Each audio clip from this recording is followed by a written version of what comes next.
Amados irmãos, vocês conhecem um Senhor mais maravilhoso do que este? Não.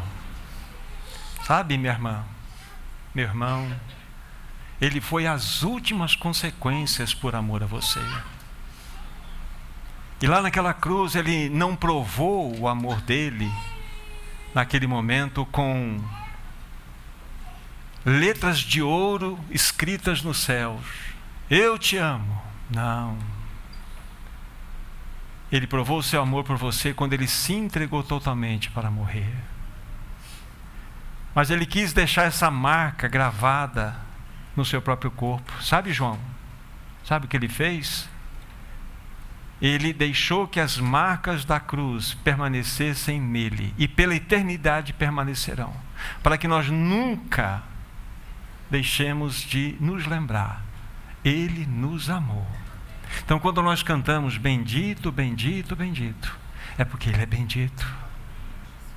Ele é maravilhoso, amados irmãos. Ele é apaixonante. Quando nós começamos a desenvolver um relacionamento com Ele, nossos corações se quebrantam. Não há como nós lermos textos como que tocam nesta realidade da sua entrega, sem que tiremos as sandálias dos nossos pés e dos nossos corações. Que Senhor é este, Murilo, Solange? Que Senhor é este nós temos? Um Senhor que foi às últimas consequências por amor a cada um de nós. E é no nome dEle que nós estamos reunidos aqui nessa noite, nesse nome precioso. Nosso irmão aqui na introdução, ele lembrou de um texto lá de Romanos capítulo 13.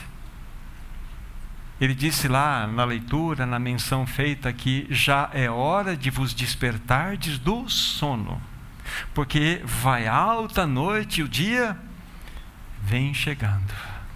Amados irmãos, ouçam-me novamente. A noite mais escura que essa humanidade irá experimentar está se aproximando rapidamente. E a igreja necessita urgentemente de encher a sua vasilha de óleo. É necessário que o azeite seja uma realidade na vida de cada irmão, cada irmã. Que não sejamos contados entre aquelas 5 virgens nécias, que quando foram despertadas para o encontro do noivo, quando chegaram até o local de encontro, a porta já estava fechada. Que sejamos contados com aqueles ou com aquelas virgens que, de maneira prudente, ao longo da história, encheram suas vasilhas com azeite e com óleo.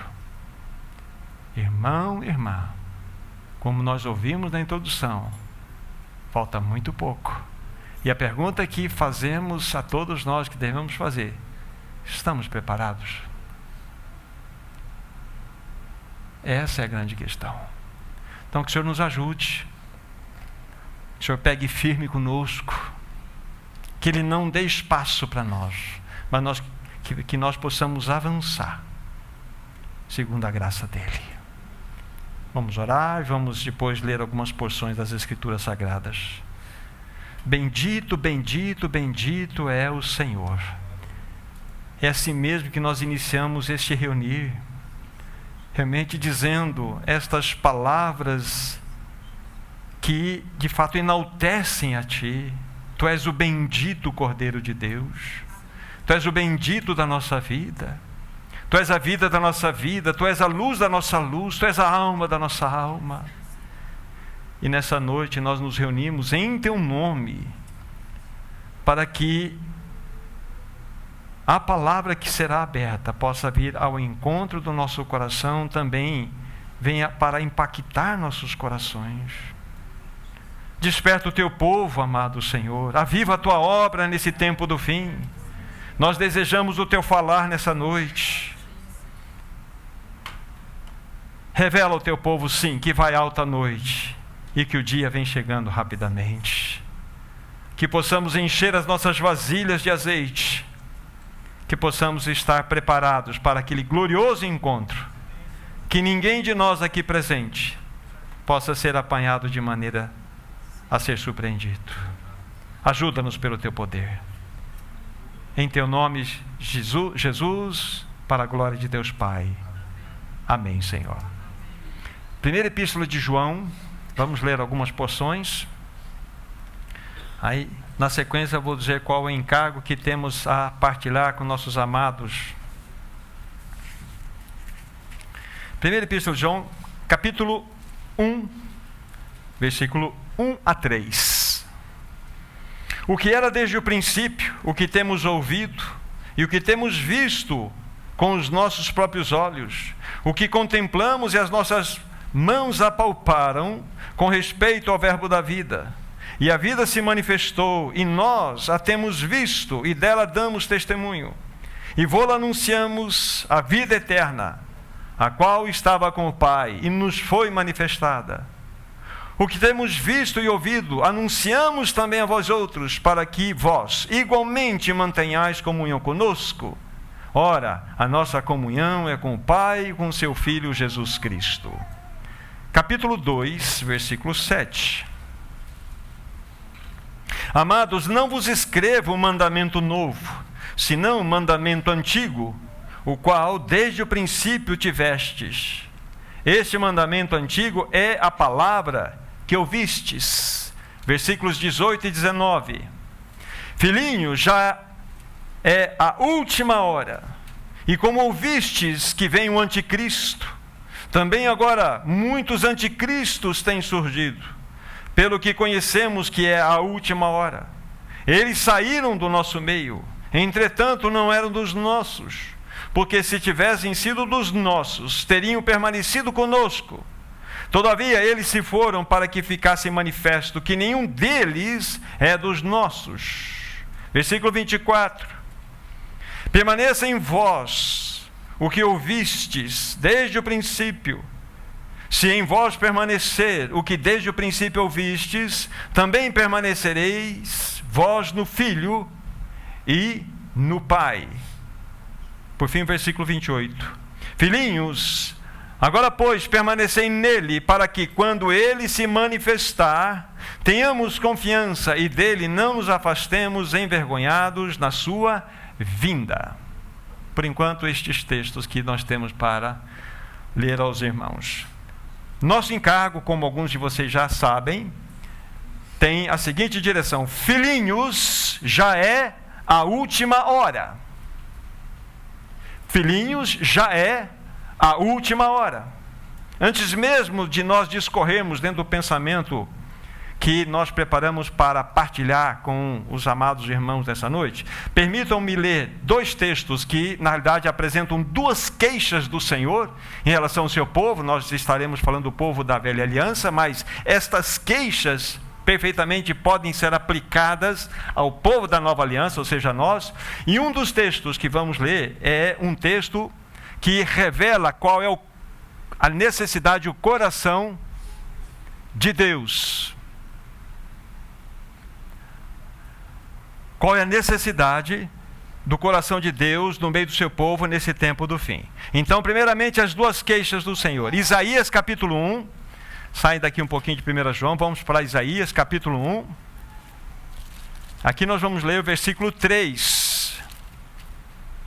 Observem aqui o que o Senhor tem a nos mostrar como uma queixa. Isaías 1, versículo 3. O boi conhece o seu possuidor, e o jumento o dono da sua manjedoura. Mas Israel não tem conhecimento, o meu povo não entende. Essa palavra entende pode ser interpretada como considera. Vou ler novamente. O boi conhece o seu possuidor, e o jumento o dono da sua manjedoura. Mas pasme, irmãos, mas Israel não tem conhecimento, o meu povo não me considera. Vocês percebem uma desconexão entre os céus e o povo de Deus na terra? E impressionantemente a gente percebeu aqui que o Espírito Santo trouxe a Isaías exatamente a realidade desses animais irracionais, que eles, dentro da irracionalidade deles, têm um conhecimento, têm um discernimento. O boi conhece o seu possuidor, o jumento o dono da sua manjedoura. Mas choca-nos quando a gente percebe aqui que Israel não conhecia e não considerava o seu Senhor. Percebe a queixa? Há uma desconexão entre céus e terra. Impressionante isso. Outro texto, outra queixa. Jeremias capítulo 8. Jeremias capítulo 8, versículo 7. Agora, nas palavras de Jeremias, aproximadamente 100 anos após Isaías, olha o que ele tem a dizer a respeito do povo de Israel. Até a cegonha no céu conhece as suas estações. A rola, a andorinha e o grou observam o tempo da sua arribação, mas o meu povo não conhece o juízo do Senhor. Novamente, estamos vendo aqui a queixa do Senhor em relação ao seu povo. Ele usa agora esses pássaros, né? Essas aves, melhor dizendo, né? A cegonha, a rola, a andorinha, o grou, conhece o tempo da arribação, conhece as suas estações, mas o meu povo não conhece o juízo do Senhor. Perceberam novamente a desconexão? Céus e povo de Deus? Que coisa impressionante. Esta queixa, ela é absolutamente para o nosso tempo agora. Irmão, nós estamos completamente desconectados a respeito da vontade do Senhor nesse tempo do fim. O Senhor precisa nos ajudar nesse sentido. Precisa nos socorrer.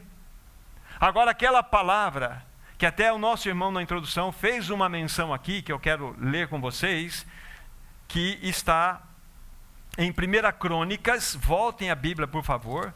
1 Crônicas, eu falei 1 Crônicas, o capítulo 12, 1 Crônicas 12, versículos 31 e 32. O 31 nos dá o contexto, o 32 exatamente aquela expressão que o nosso irmão também usou na introdução aqui. Repetindo, 1 Crônicas 12, verso 31. Da meia tribo de Manassés, 18.000, que foram apontados nominalmente para vir fazer rei a Davi. Ou seja, dentro do contexto, todo aquele exército do Senhor, que era o exército de Davi, estavam sendo preparados, ou estava sendo preparado para fazer, constituir Davi a rei. Mas veja o versículo 32. Dos filhos de Issacar, olha só impressionantemente o que está escrito aqui. Os filhos de Issacar, conhecedores da época, para saberem o que Israel devia fazer, 200 chefes de todos os seus irmãos sob as suas ordens. Parece um texto lançado ao ar, mas aqui há uma revelação profunda para nós. Esses filhos de Issacar, eles eram conhecedores da época. Eram aqueles que tinham discernimento claro da vontade do Senhor para o seu povo. Então, estes filhos de Issacar, de fato, eram conhecedores da época. Ou seja, nós necessitamos urgentemente, nesse tempo que nós estamos vivendo, o tempo do fim, de tanto irmãos como irmãs que tenham esse espírito de Issacar, que possam discernir o tempo no qual nós estamos inseridos. Extremamente importante isso. Voltem lá para 1 João, por gentileza. Ditas essas palavras introdutórias, eu quero dizer para os meus irmãos o seguinte, que João era um destes que era um discípulo do Senhor, mas que ele tinha sobre a sua vida, o seu coração, a realidade desse espírito de Issacar. Ele compreendia o tempo no qual ele estava vivendo. Ele podia discernir as coisas que estavam acontecendo à sua volta.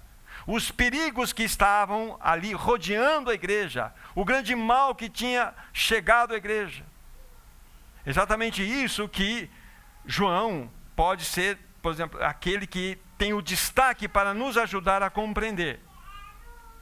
Então, dentro dessa realidade, nós vamos verificar que João teve uma compreensão clara no seu tempo, na sua geração, daquilo que estava acontecendo no meio do povo de Deus, na igreja da época. Agora, uma pergunta que eu levanto para todos nós aqui. O que João, João, o que você pode nos ajudar para que nós possamos, de modo claro, compreender qual deve ser o nosso posicionamento, o posicionamento da igreja, o posicionamento de cada cristão nesse tempo do fim?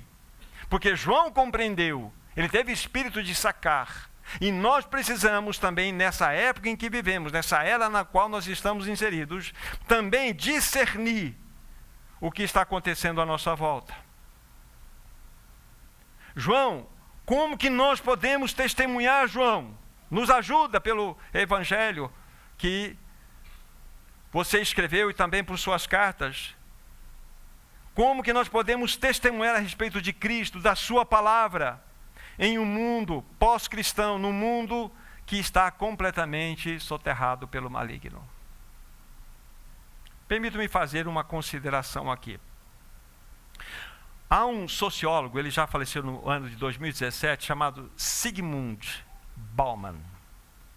E ele, quando ele escreveu a respeito da sociedade na qual nós estamos inseridos, ele classificou a sociedade como uma sociedade líquida. Talvez alguns de vocês já leram alguma coisa sobre isto.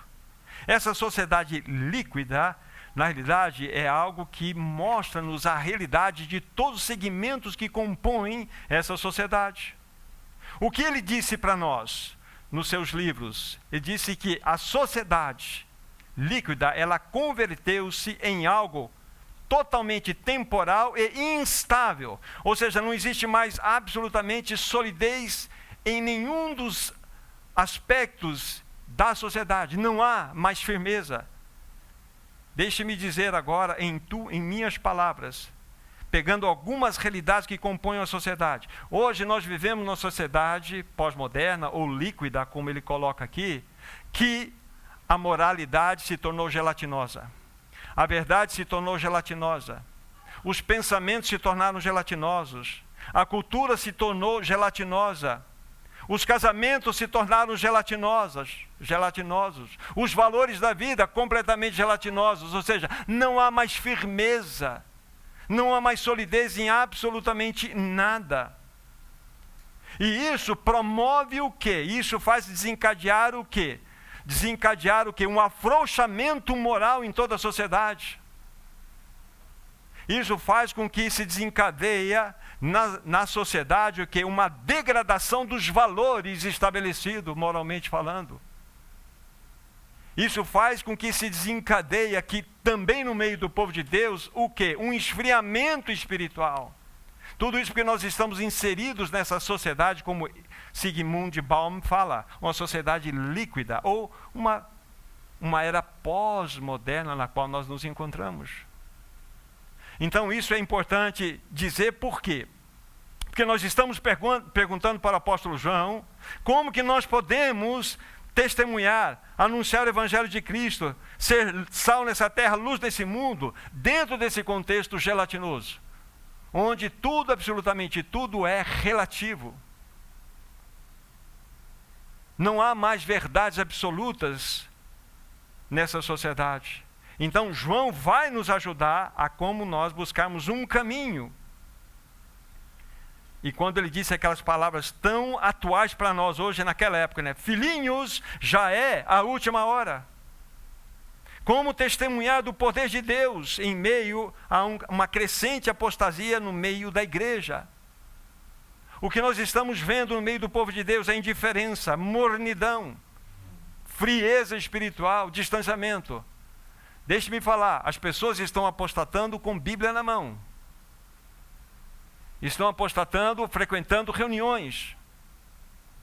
Porque se a palavra de Deus não está penetrando em nossos corações e tem produzido uma vida em nós, então alguma coisa não está adequada.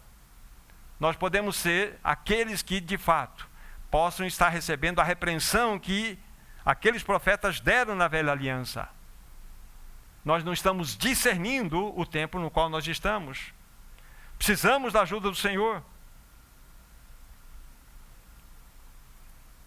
Agora, quando nós pensamos um pouquinho dentro do contexto, nós precisamos entender um pouquinho o contexto que João se encontrava quando ele escreveu essa carta. Isso vai nos ajudar.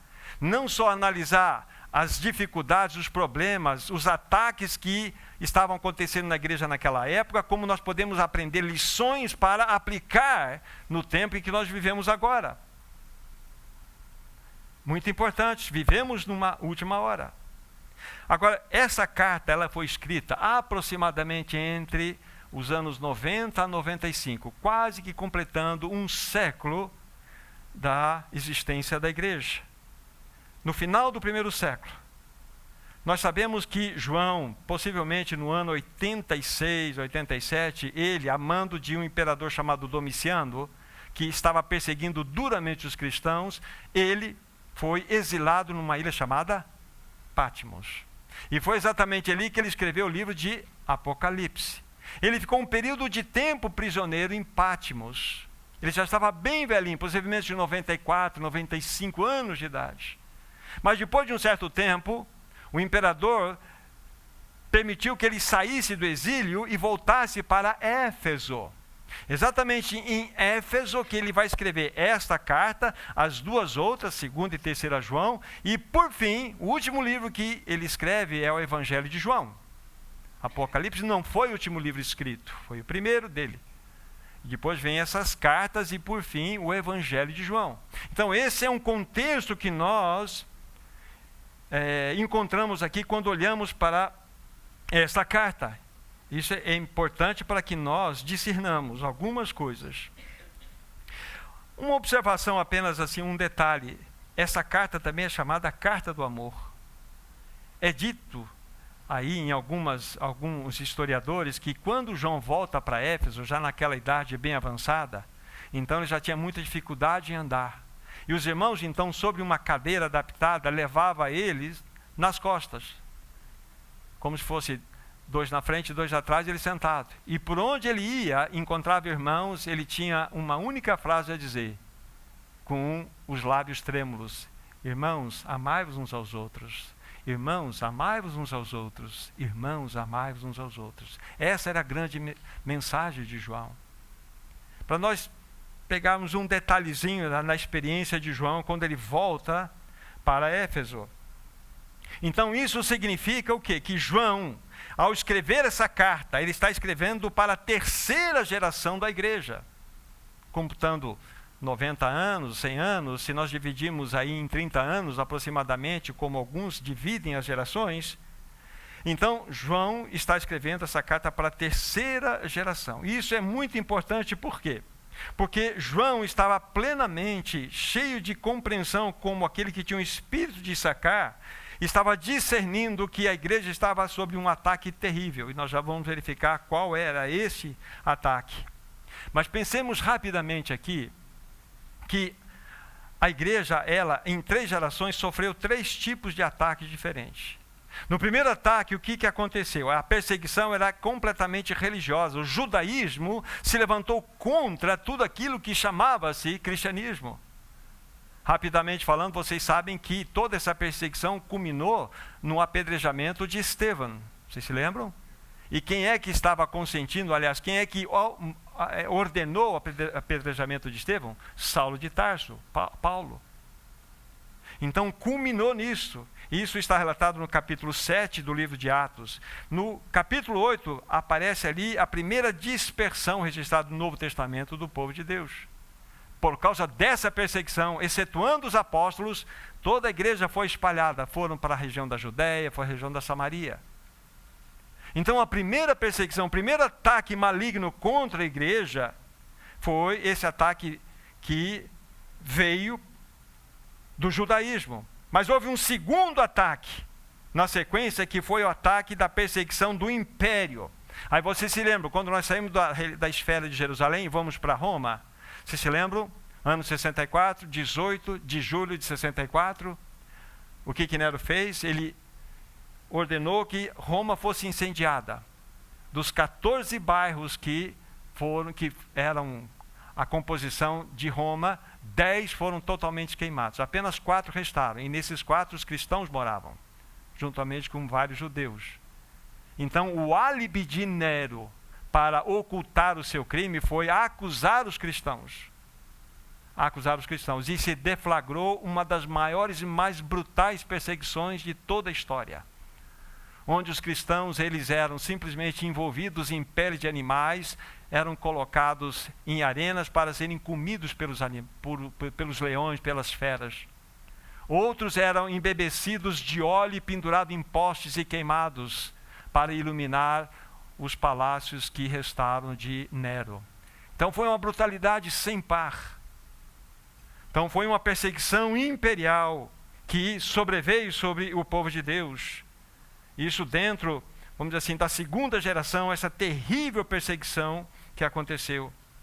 Nós sabemos que 64, o ano 66, 67, possivelmente foi o ano onde Paulo foi decapitado. Dentro desse mesmo período, Pedro foi crucificado e ele pediu para que fosse de ponta cabeça. Então percebam só o ataque que estava sobrevindo na igreja nesse tempo. Só para vocês terem uma ideia, quando a gente avança um pouquinho o tempo, o ano 70, o que aconteceu? Aí nós voltamos para Jerusalém. De 66 a 70, o general Tito cercou Jerusalém. E no ano 70 eles entram em Jerusalém e mais de 1 milhão foram mortos. Mais de 100 mil foram levados cativos. Desses que foram mortos, milhares crucificados. Mas há um detalhe aqui, não havia cristãos. Por quê? Porque os cristãos ouviram aquela palavra de alerta do Senhor Jesus: não ficará pedra sobre pedra até que tudo seja derrubado. Eles fugiram para a região da Ásia, para a região de Éfeso. Então a grande maioria, nós não temos registro, o contrário, de fato foram de judeus que permaneceram lá. Mas isso para mostrar, né, a crueldade do império agindo. Mas para falar agora do terceiro ataque, que é exatamente essa terceira geração no qual João faz parte, era uma perseguição interna, era uma posição de Satanás que acontecia dentro da própria igreja, nascida ali no meio dos irmãos. Havia inimigos infiltrados, falsos mestres que estavam trazendo terríveis heresias no meio do povo de Deus. Há 30 anos antes de João, quero que vocês abram lá, por favor, Paulo já havia dito isso que nós estamos olhando para a palavra de Deus e considerando em 1 João. Atos capítulo 20. Atos capítulo 20. Quando Paulo, lá em Mileto, ele está falando aos presbíteros da igreja em Éfeso. Ele está orientando aqueles irmãos, vejam só o que ele tem a nos falar. Atos capítulo 20, versículos 28 a 30. Olha só. Atendei por vós e por todo o rebanho sobre o qual o Espírito Santo vos constituiu bispos, para pastoreardes a igreja de Deus, a qual ele comprou com seu próprio sangue. Eu sei, presta bem atenção, eu sei que depois da minha partida, entre vós penetrarão lobos vorazes, que não pouparão o rebanho. E que dentre vós mesmos se levantarão homens, falando coisas pervertidas, para arrastar discípulos atrás deles.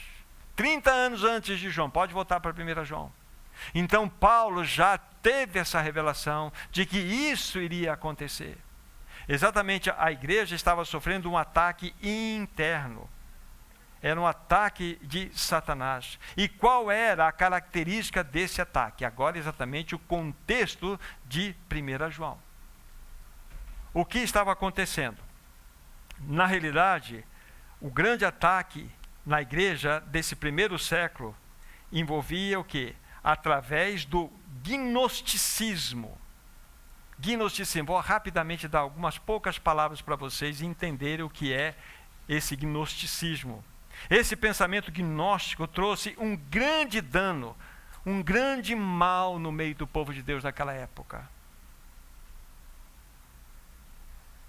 O que aconteceu? Aqueles irmãos que de fato começaram a ouvir a respeito desse tipo de mensagem, eles começaram a cair em libertinagem e viviam em devassidão moral.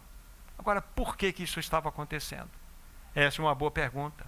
O pensamento básico dessa filosofia gnóstica era o seguinte, que a matéria ou é essencialmente má. Ou seja, você podia viver da maneira como você desejasse, depravada que fosse. E isso não afetaria, não influenciaria a sua salvação, nem a sua comunhão com Deus. E isso tinha uma razão, claro. E essa razão é a seguinte, que dentro desse pensamento gnóstico há um princípio irreconciliável dentro do ser humano. Ou seja, há um dualismo. E o que isso significa? Que eles criam que o espírito e corpo eram duas entidades completamente separadas. E não somente eram separadas, mas se hostilizavam. E que o pecado só habitava no corpo. E que você poderia fazer aquilo que você bem entendesse com o seu corpo, e isso não afetaria a sua comunhão com o Senhor. Mas você fala, mas você está falando de gnosticismo, mas você está falando do Senhor? O pensamento gnóstico é uma mistura de judaísmo com o paganismo, com o cristianismo. Surge essa loucura chamada gnosticismo. Só para vocês entenderem qual era o ataque que estava acontecendo aqui naquela igreja, na qual João, então, estava escrevendo esta carta. Então, esse era o pensamento básico. Lógico, se o corpo é mau, se o corpo para nada aproveita, o que vai acontecer? A gnose iria negar completamente a possibilidade de encarnação de Cristo. Então, como que eles enxergavam Cristo, segundo o pensamento deles? Cristo era apenas uma aparência. Isso tem um nome técnico, né, dentro dessa filosofia gnóstica, que é o docetismo. Doquel, aparência. Ou seja, que esse Cristo que veio para salvar o homem, ele não veio fisicamente, porque a carne é má. Ele veio numa aparência. Numa aparência. Então, nesse pensamento, Cristo sendo essa aparência, isso era um ataque frontal contra a redenção. Isto afastava completamente a possibilidade da expiação. Veja só, isso estava dentro da igreja. Então, João estava enfrentando esse ataque. A bênção que nós vamos ver logo mais de tudo isso é como que João orientou aqueles irmãos, que é exatamente aquilo que é importante para nós. Para que nós discernamos o tempo em que nós estamos e como que nós devemos, então, nos cercar, nos proteger de todos os ataques que não só poderão vir de fora, mas como nascer no próprio seio da igreja. Esse pensamento que eu estava dizendo para vocês do gnosticismo afetou muito, de modo profundo, a terceira geração da igreja. E Judas também, que é dentro desse contexto. Deixa o dedo aqui, segue um pouquinho adiante. Judas, depois da terceira epístola de João, você tem Judas, o versículo 4, só tem um capítulo. Vejam que Judas enfrentou o mesmo problema que João estava relatando para nós. Versículo 4. Pois certos indivíduos se introduziram com dissimulação, os quais desde muito foram antecipadamente pronunciados para esta condenação. Homens ímpios, preste atenção, que transformam em libertinagem a graça do nosso Deus e negam o único soberano e Senhor Jesus Cristo. É o mesmo pensamento. Então, é esse pensamento maligno que atacou de modo profundo a terceira geração, afetou vários grupos de irmãos. E João, então, ao escrever essa carta, mesmo Judas, eles escrevem para orientar, socorrer os irmãos e dar orientação daquilo que eles deveriam fazer. Esse é o ponto. Esse era o contexto no qual a igreja, na qual João, ou para a qual João escreveu, encontrava-se. Agora, como enfrentar isso? Qual era a mensagem que João tinha para aqueles irmãos? Esse é o importante, que começa para nós aquilo que vai trazer luz, depois que vamos aplicar no contexto que nós vivemos. Qual era a mensagem, então, que João tinha para aqueles irmãos? Qual foi o assunto que João quis introduzir para socorrer aqueles irmãos? Como que ele poderia, então, trazer graça àquela igreja para socorrê-la desses ataques terríveis? Como é que os irmãos poderiam, naquele contexto, novamente serem colocados nos trilhos, ou seja, como poderiam ser restaurados, como que o testemunho do Senhor poderia novamente ser introduzido naquela igreja. Ele estava: filhinhos, já é a última hora. Agora vamos verificar a suavidade da palavra. Então, diante desse contexto terrível, depois nós vamos olhar para o nosso contexto, o que João tinha a falar com aqueles irmãos? Olha que bênção. Vamos, 1 João, estamos abertos aí. Então, como é que João vai orientar aqueles irmãos? Vamos ler novamente capítulo 1 de 1 João, versículos 1 a 3. E preste bem atenção aqui. O que era desde o princípio, o que temos ouvido, o que temos visto com os nossos próprios olhos, o que contemplamos e as nossas próprias mãos apalparam com respeito ao verbo da vida. E a vida se manifestou, e nós a temos visto, e dela damos testemunho, e vô-la anunciamos, a vida eterna, a qual estava com o Pai, e nos foi manifestada. O que temos visto e ouvido, anunciamos também a vós outros, para que vós igualmente mantenhais comunhão conosco. Vejam como que João começa esta carta. O que era desde o princípio. Nós vamos perceber, daqui a pouco vamos fazer a leitura de outros textos, o que João está fazendo é trazendo aqueles irmãos para a palavra. Trazendo aqueles irmãos para a realidade do princípio da palavra de Deus. Se vocês estudarem todos os avivamentos que aconteceram na história, vocês vão observar que o primeiro elemento que foi restaurado no meio do povo de Deus para que o avivamento viesse, foi colocar a palavra no seu devido lugar. Ela precisa ocupar o lugar no nosso coração de destaque, ela precisa ter um lugar elevado, tanto pessoalmente falando, como na congregação. Então, João está remetendo àqueles irmãos que foram bombardeados dessas heresias terríveis levantadas por falsos mestres. Aqueles anticristos que nós lemos lá no versículo 18, caracterizam exatamente os falsos mestres que entraram no meio da igreja e trouxeram mentiras. Você fala: mas isso é só dentro daquele contexto, não está acontecendo hoje. Irmãos, olhem para lá. Hoje nós temos igrejas, entre aspas, cristãs, que dizem que a Bíblia precisa ser novamente reescrita, porque ela não atende mais às demandas da cultura moderna. Nós não podemos mais admitir que esse linguajar tão antiquado da Bíblia possa ser utilizado para atingir os homens da sociedade moderna ou pós-moderna. Que nós devemos ter um linguajar diferente. E isso de homens importantes na história, entre aspas, da igreja hoje. Então isso está acontecendo nos nossos dias, sim. Então o que João está fazendo é chamando aqueles irmãos exatamente para o princípio. E o princípio nada mais é do que voltar para a palavra. Aí você responde para o teu coração: você tem se alimentado da palavra? Lembre-se, o cinturão do aperto de Satanás vai começar a mudar de botão, vai começar a apertar cada vez mais. E você precisa guardar a palavra de Deus no seu coração. Você precisa ter a palavra de Deus guardada no seu coração. Vamos ver um outro texto dentro de 1 João, capítulo 2, versículo 3 a 6. Veja novamente. Antes de ler o texto aqui, você vai ver que em cada cenário que João vai distribuindo aqui, as suas orientações, ele vai jogando luz sobre aquilo que é importante, ou seja, voltem para a palavra, voltem para a palavra, voltem para a palavra. 1 João 2, versículo 3 em diante. Ora, sabemos que o temos conhecido por isto, se guardamos os seus mandamentos. Aquele que diz eu o conheço e não guarda os seus mandamentos é mentiroso, e nele não está a verdade.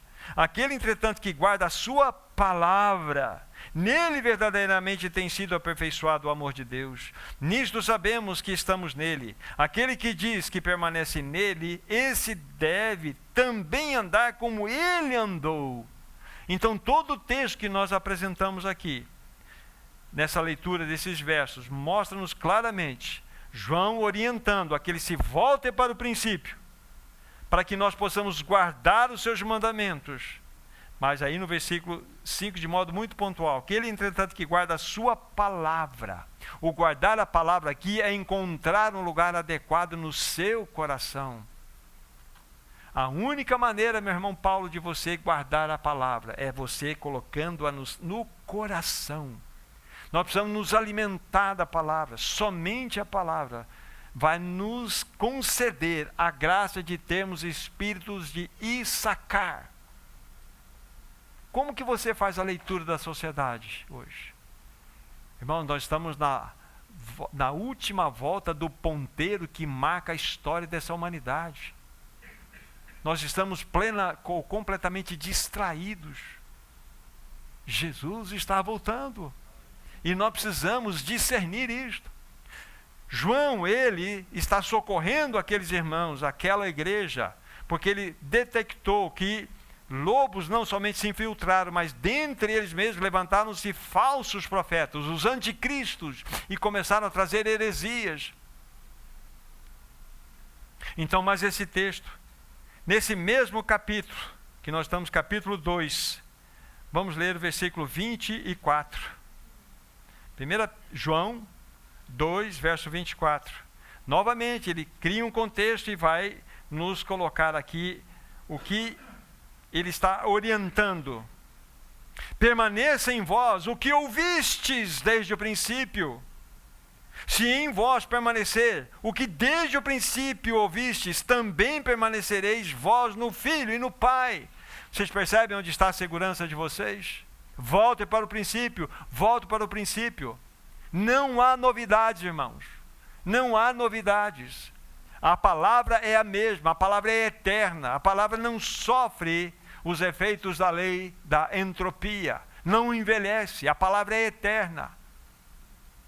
Então, novamente, vocês perceberam que os textos que nós lemos é um convite, uma exortação de João para orientar aqueles irmãos que estavam sendo atacados. Como eles serão ajudados? Volte para o princípio, volte para a palavra, volte para o princípio. Aqui está a primeira marca de um avivamento do povo de Deus. Volte para a palavra de Deus. Responda para o teu coração, quantas vezes você leu a Bíblia inteira? Já está na hora, não está? Já está na hora de você pegar de Gênesis a Apocalipse 1, 2, 3, 4, 5 vezes, 6 vezes. Você não vai compreender tudo, ninguém compreende tudo. Mas você precisa se alimentar, você precisa alimentar-se da palavra de Deus, você precisa beber da palavra de Deus. Então a palavra está nos mostrando aqui, na orientação de João, que detectou o mal que estava acontecendo no meio daqueles irmãos. E ele tinha um remédio certeiro. Era um canhão, era um dinamite que explodia aquelas heresias. Voltem para a palavra, voltem para a palavra. Não há novidade, voltem para a palavra. Amem a palavra, é isso que João está nos mostrando aqui. Isso precisa ganhar o nosso coração. João está cuidando daqueles irmãos com um coração extremamente paternal, um coração de pastor. Ele queria que aqueles irmãos fossem socorridos da maneira correta. Voltem para a palavra, aquilo que vocês ouviram no princípio. Esta era a mensagem. Simples desse jeito. Voltem para a palavra, voltem para os princípios. É uma mensagem de restauração, de volta aos fundamentos da nossa fé. Voltem para a centralidade de Cristo. Quando nós lemos o capítulo 1, os primeiros versos, o que nós temos inseridos dentro daquela pequena leitura? Se vocês forem apontar, vocês vão encontrar o quê? Deidade de Cristo, a humanidade de Cristo, a encarnação de Cristo, a obra da cruz de Cristo. Vocês vão encontrar santidade, tudo ali. Então voltem para os princípios da palavra. É que vocês vão encontrar. Por isso que João, para combater a heresia de que Cristo era uma aparência, você pensa que o Espírito Santo trouxe aquilo por quê? As nossas mãos apalparam o verbo da vida. A aparência não se apalpa. Então João fala assim, não, o nosso Cristo é palpável. Foi um homem encarnado. Ele derramou seu sangue para o perdão dos nossos pecados. Ele é o verbo da vida, ou seja, ele é Deus. Aí a gente vai encontrando todos esses princípios naquilo que estão inseridos nesse verso que nós acabamos de considerar com os irmãos. Então, como, de fato, atacar aquela maligna heresia, voltando para o princípio. E nós vamos, quando falarmos do nosso contexto atual, pós-moderno, geração líquida ou sociedade líquida, vamos verificar que o remédio é o mesmo. Aí nós vamos pontuar algumas coisas aqui para os irmãos. Me permitam, de maneira muito rápida, é o único momento que a gente vai sair aqui de 1 João. Vão, por favor, para 2 Reis, e vou dizer por que nós vamos ali. 2 Reis, no capítulo 22.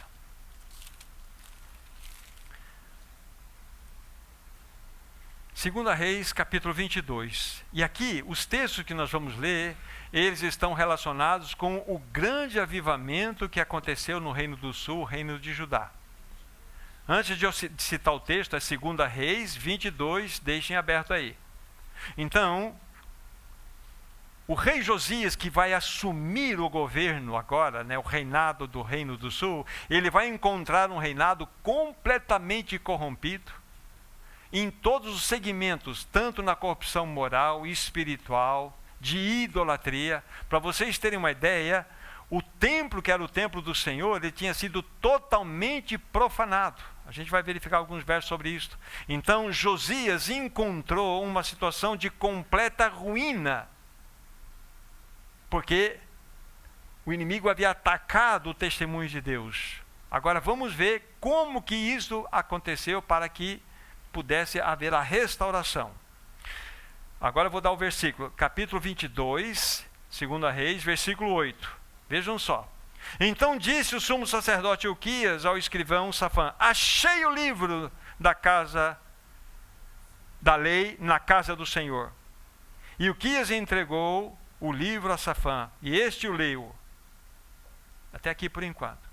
Então, esse livro foi achado entre os escombros da casa do Senhor, porque ela tinha sido completamente profanada.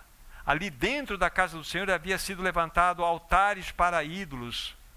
Ali dentro da casa do Senhor havia se levantado culto de prostituição, para vocês terem uma ideia. E o livro da lei do Senhor estava perdido. Então, vem aqui, Ilquias diz: achei o livro da lei na casa do Senhor. Versículo 11. Versículo 10 primeiro. Versículo 10. Relatou mais o escrivão a Safã ao rei, dizendo: o sacerdote Ilquias me entregou um livro. E Safã o leu diante do rei. Agora vejam só, versículo 11. Tendo o rei ouvido as palavras do livro da lei, rasgou as suas vestes e ordenou o rei a Ilquias, o sacerdote, a Aicão, filho de Safã, Acbor, filho de Micaías, e Safã, o escrivão, e Asaías, servo do rei, dizendo: ide consultai o Senhor por mim e pelo povo e por todo Judá acerca das palavras desse livro que se achou, porque grande é o furor do Senhor que se acendeu contra nós, porquanto nossos pais não deram ouvidos às palavras desse livro, para fazerem segundo quanto de nós está escrito. Vocês perceberam aqui? O rei percebeu que quando ele ouviu a palavra da lei, ele então teve a revelação do quão distantes todo aquele povo estava do Senhor, e havia uma ira levantada do Senhor contra aquele testemunho. Mas percebam como que aconteceu isso. Primeiro fato foi que o livro foi achado. Aqui está o primeiro sinal, a primeira marca de avivamento, quando o livro ele é achado no seu coração e é colocado no seu devido lugar. Extremamente importante para nós isto. Agora, virem a página aí, versículos 18 e 19. Capítulo 22 ainda. Porém, ao rei de Judá, diz o Senhor, que vos enviou a consultar o Senhor, assim lhes direi: assim diz o Senhor, o Deus de Israel, acerca destas palavras que ouviste, porquanto o teu coração se enterneceu, e te humilhaste perante o Senhor, quando ouviste que falei contra este lugar e contra os seus moradores, que seriam para assolação e para a maldição, e resgataste as tuas vestes, e chorastes perante mim, também eu te ouvi, diz o Senhor. Então aqui houve uma expressão de misericórdia do Senhor para com o rei.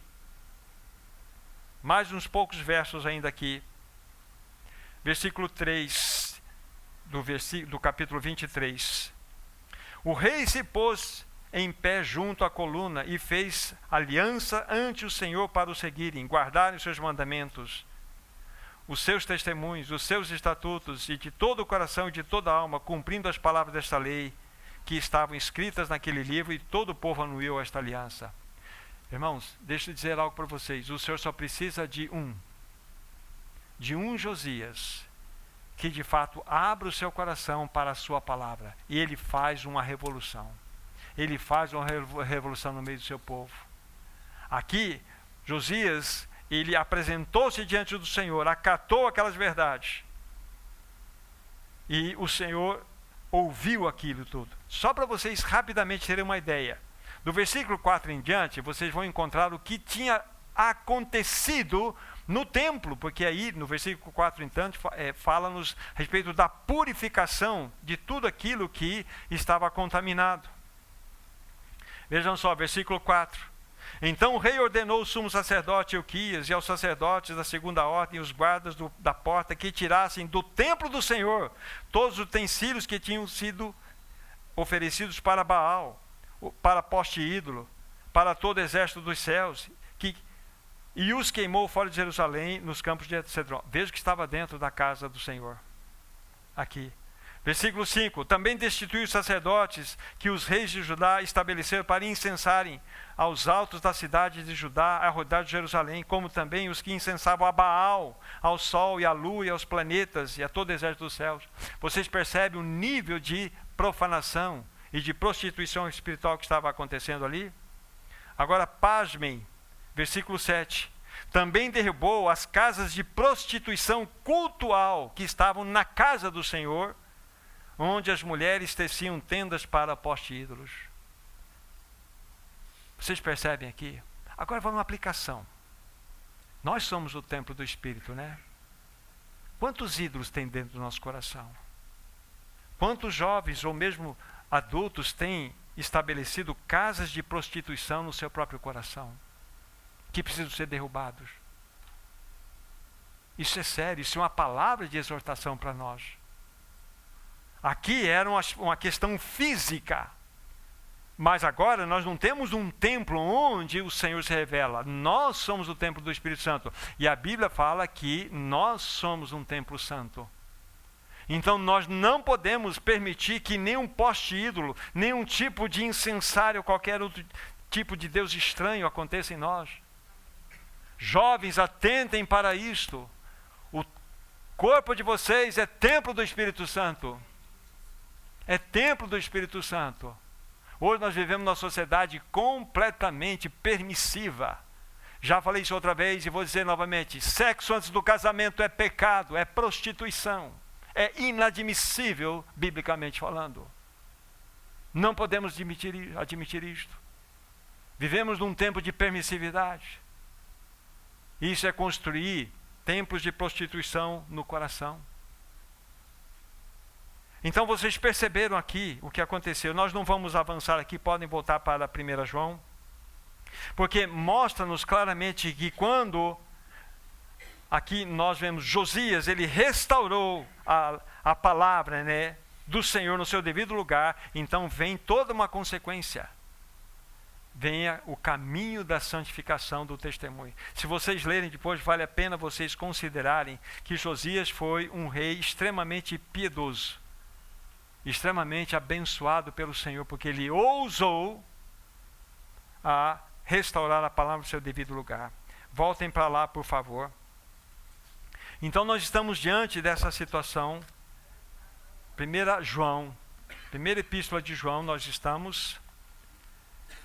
O que nós fizemos agora, ou até agora, foi detectar que João está vivendo dentro do contexto da terceira geração e aquela geração estava sofrendo um terrível ataque, e naquela ocasião era o gnosticismo, os falsos mestres que estavam infiltrados dentro da igreja, dizendo que a matéria para nada presta, ou seja, você pode fazer o que você quiser com o corpo, que isso não vai afetar a tua vida espiritual.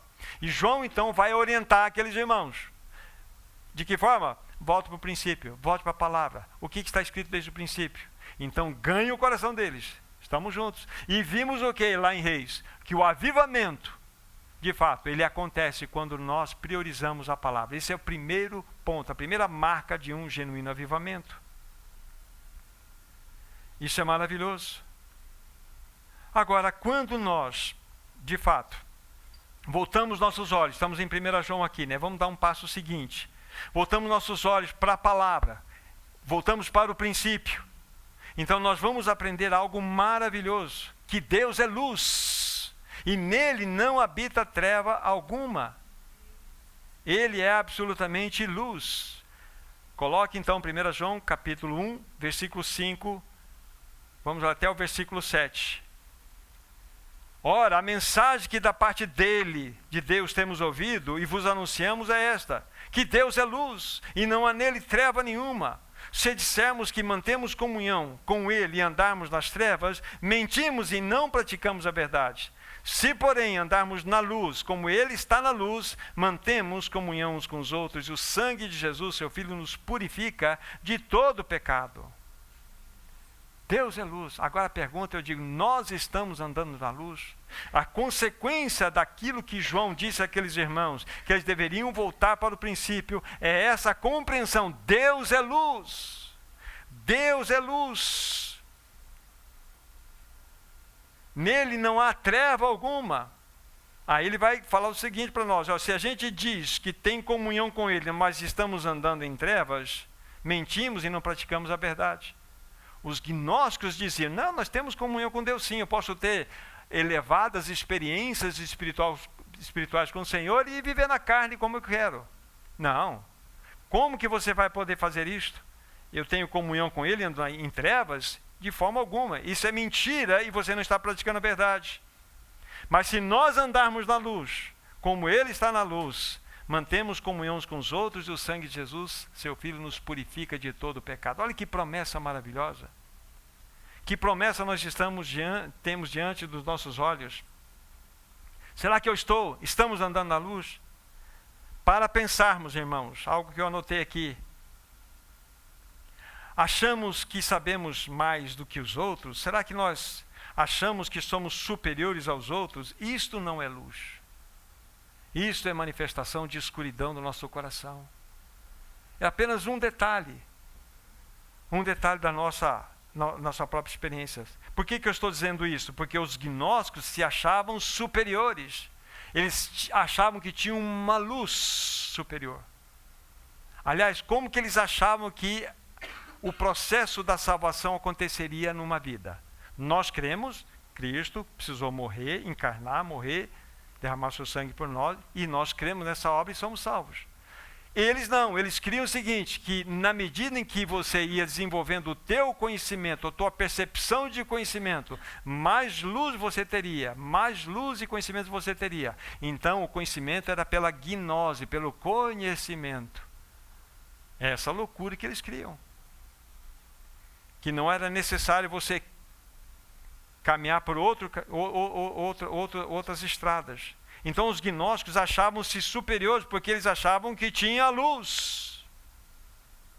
Irmãos, a luz nunca vai nos levar a uma realidade de superioridade. A luz sempre nos leva para a comunhão, conforme nós lemos aqui. Quanto mais luz, mais comunhão. A luz de Deus. Quanto mais luz, mais cruz para o nosso ego. Quanto mais cruz para o nosso ego, mais unidade.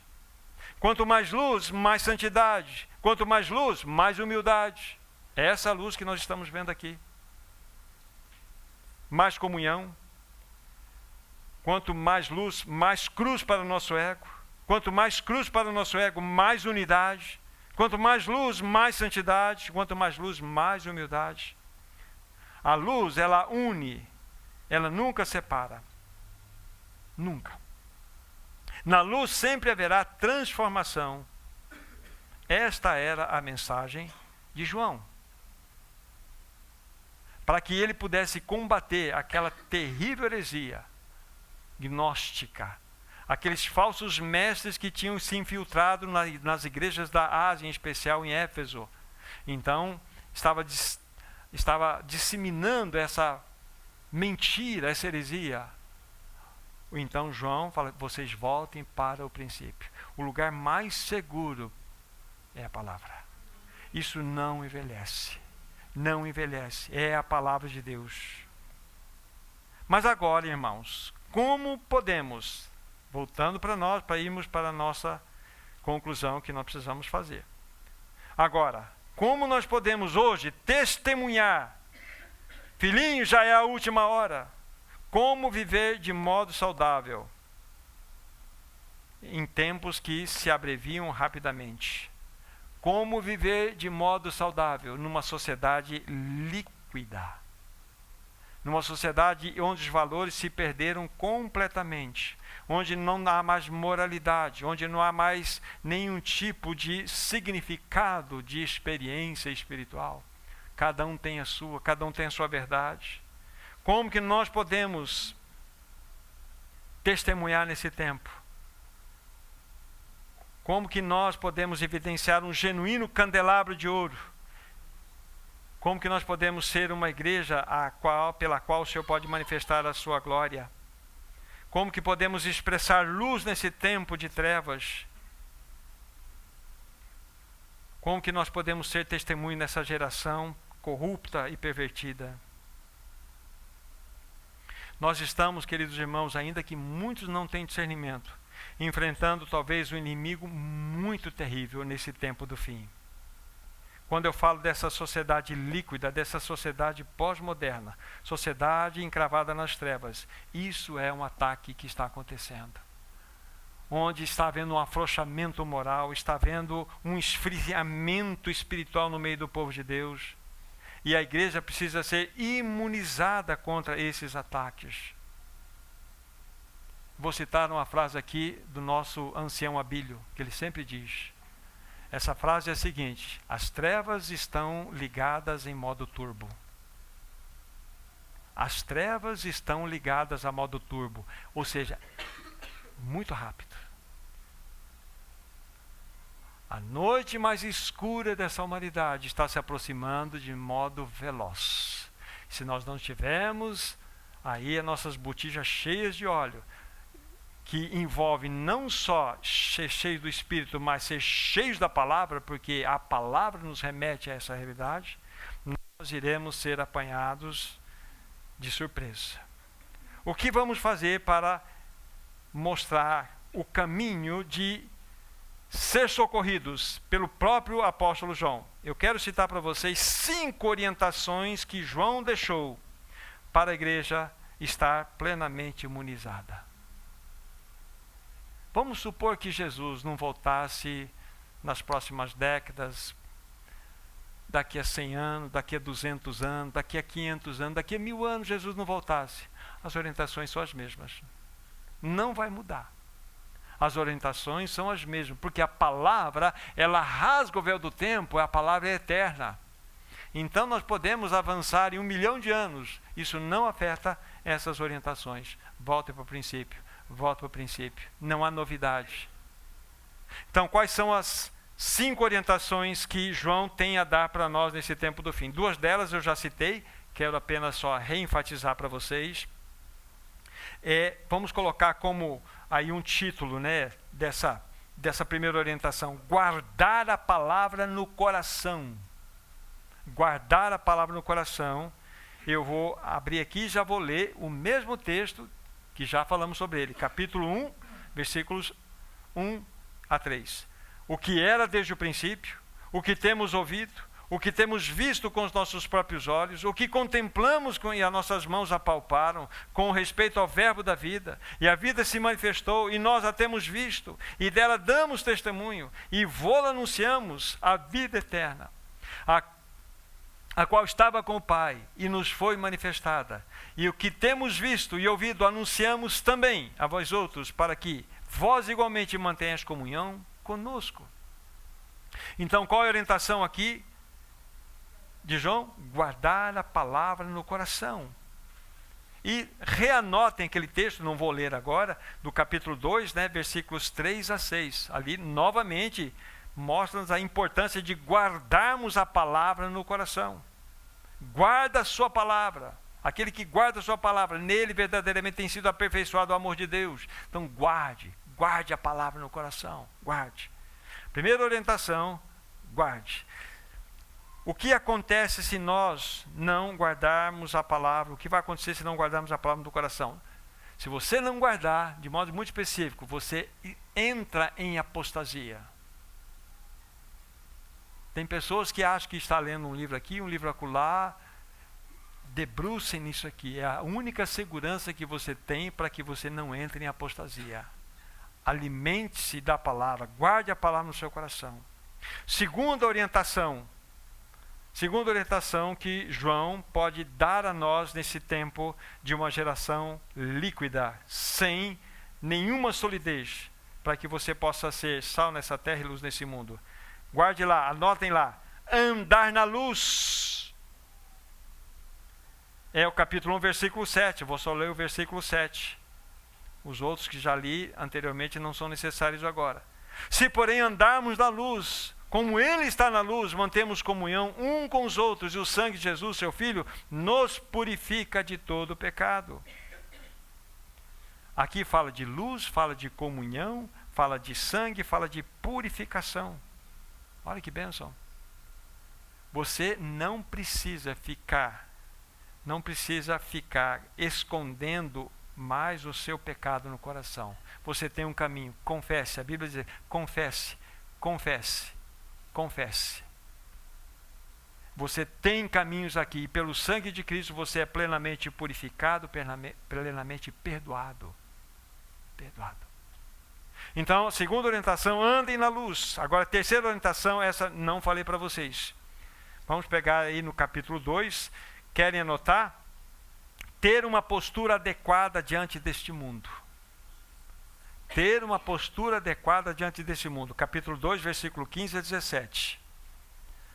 Vou ler para vocês. Não ameis o mundo, nem as coisas que há no mundo. Se alguém amar o mundo, e o amor do Pai não está nele. Porque tudo que há no mundo, a concupiscência da carne, a concupiscência dos olhos, a soberba da vida, não procede do Pai, mas procede do mundo. Ora, o mundo passa bem como a sua concupiscência. Aquele, porém, que faz a vontade de Deus, permanece eternamente. Qual que é a terceira orientação de João? Não só para aqueles irmãos naquela época, mas para nós também hoje. Termos uma postura adequada diante desse mundo.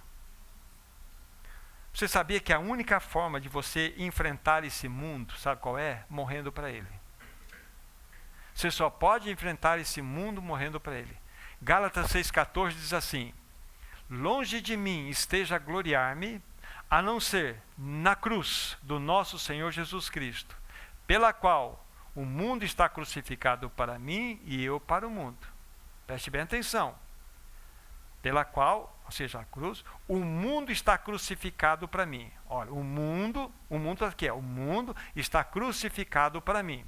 Então, cruz não é morte? Então, o mundo está morto para mim. Ok? Então, não há nada nesse mundo que possa atrair o meu coração. Mas a Bíblia continua dizendo lá, e eu para o mundo. Então, sobre minha alma, morte, uma cruz. Então, o mundo não tem atrativo no morto. Tanto nós não temos atração para o mundo, como o mundo não tem atração para nós. Morremos. Então, a única forma de você enfrentar esse mundo é você ter a plena confiança na palavra e o descanso que você está crucificado com Cristo. E você não vive mais, mas Cristo é a tua vida. Você morreu para o mundo e o mundo morreu para você. Essa é a palavra. Como você vai enfrentar essa realidade na qual nós estamos inseridos? É exatamente isso. Tendo uma postura adequada diante desse mundo. Você só pode vencê-lo pela morte. Quarta orientação de João para nós. Vamos pegar aí. Capítulo 2, onde nós estamos, versículo 18 a 20. Eu vou ver o 18 e o 20, na realidade. Filhinhos, já é a última hora. E como ouvistes que vem o anticristo, também agora muitos anticristos têm surgido, pelo que conhecemos que é a última hora. Esses anticristos são os falsos profetas. É interessante que quando você estuda essa carta, você vai encontrar anticristos, que são esses falsos profetas, que sempre existiram, desde a história de 1 João aqui, sempre existiu, hoje existem. Mas a Bíblia fala também do anticristo, daquela pessoa que se manifestará no tempo do fim. É uma pessoa, é o homem da iniquidade, ele é um instrumento de Satanás. Mas a Bíblia também vai falar aqui do espírito do anticristo que agora está atuando. Então há tanto os anticristos, como a pessoa do anticristo, como o espírito do anticristo que está atuando. Tá? Agora, já vou dizer para vocês qual é, então, a quarta orientação pelo nome. Mas vou ler o versículo 20 agora. Ó, e vós possuís a unção que vem do santo, e todos tendes conhecimento. Então, qual é a quarta orientação que João está dando para, não só a igreja na época, mas para nós? Vocês precisam de, anotem, discernimento espiritual. Discernimento espiritual. Vocês precisam ter o espírito de Issacar. Vocês precisam conhecer as épocas. Vocês precisam conhecer as épocas que nós estamos vivenciando agora. Olha, para vocês fazerem uma leitura adequada dessa humanidade. Antigamente, eu citei Jerusalém como exemplo aqui. General Tito cercou Jerusalém. Jerusalém era cercada de muros, então vem todo aquele exército e cerca. Simplesmente eles ficam parados lá. O que eles vão fazendo? Eles vão estrangulando aqueles que estão lá dentro. Estrangulando com o tempo. Vão estrangulando. O que está acontecendo espiritualmente? Vocês percebem que Satanás tem estrangulado essa humanidade? 2 anos e meio dentro de casa, vão estrangulando. O que está acontecendo na sociedade? O nível de imoralidade que está avançando na história e seu estrangulamento. Ele está apertando o seu cinturão, ele está estrangulando a igreja também. Isso é um indício claro. Então, os mesmos cercos que os inimigos faziam, Satanás está fazendo hoje com a humanidade. Estamos sendo cercados, sendo estrangulados, e cada vez mais vai arrochar. Todas essas situações que nós temos diante dos nossos olhos, precisamos enxergar como os filhos de Issacar. Então nós precisamos, João está falando, vocês precisam de discernimento espiritual. Veja o versículo 27, ainda dentro desse quarta orientação. Quanto a vós outros, a unção que dele recebestes permanece em vós, e não tendes necessidade que alguém vos ensina. Mas como a sua unção vos ensina a respeito de todas as coisas, e é verdadeira, e não é falsa, permanecei nele, como também ela vos ensinou. Nós precisamos exatamente desse discernimento, dessa expressão da unção do Espírito sobre nós. Isso se torna uma consequência na medida que você cumprir a primeira lição, o primeiro aconselhamento, a primeira orientação de João. Volte para a palavra. Volte para a palavra. Naturalmente o Espírito Santo começa a agir na sua vida. Volte para a palavra. Então essa é a quarta orientação. Por fim, a quinta e última orientação de João. Ele vai colocar aqui para nós como que uma pedra de toque para a igreja, para que a igreja verdadeiramente pudesse ser saudável e se proteger. Anotem lá, amar os irmãos. A tônica principal dessa carta, se eu fosse escolher aqui, dizer, a própria Bíblia nos mostra, é a carta que fala do amor fraternal. Amar os irmãos. Capítulo 3, versículo 11 de 1 João. Porque a mensagem que ouvistes desde o princípio é esta, que nos amemos uns aos outros. Isso é uma pedra de toque. É uma pedra de toque. Versículo 18. Filhinhos, não amemos de palavras, nem de língua, mas de fato e de verdade. É um amor prático, um amor real. Capítulo 4, versículos 7 a 10. Amados, amemo-nos uns aos outros, porque o amor procede de Deus, e todo que ama é nascido de Deus e conhece a Deus. Aquele que não ama não conhece a Deus, pois Deus é amor. Nisto se manifestou o amor de Deus em nós, em haver Deus enviado o seu Filho unigênito ao mundo, para que possamos viver por meio dele. Nisto consiste o amor, não em que nós tenhamos amado a Deus, mas que ele nos amou e enviou o seu Filho como propiciação pelos nossos pecados. E aí ele vai falar muito sobre amor ainda. Então aqui está a pedra de toque da igreja. É a grande marca que, de fato, nós voltamos para o princípio de modo adequado. Quando você volta para o princípio, para os rudimentos, para os fundamentos da nossa fé, para a palavra, você começa de uma maneira real, experimentar essas verdades aqui. Você vai andar na luz, você vai ter uma postura adequada diante do mundo, você vai ter discernimento espiritual, e isso vai culminar em amor mútuo. Amor mútuo. Aqui, essas 5 orientações que o apóstolo João dá àqueles irmãos e, consequentemente, a nós. Insisto para vocês, se nós pudéssemos viver por 100 anos, 500 anos, Jesus não tivesse voltado antes, o que é impossível, né, biblicamente pensando, as mesmas verdades estariam sendo ditas, as mesmas. Porque a palavra de Deus é atemporal. Não quer segurança? Volte para o princípio. Volte para o princípio. Volte para a palavra. Essa é a grande bênção.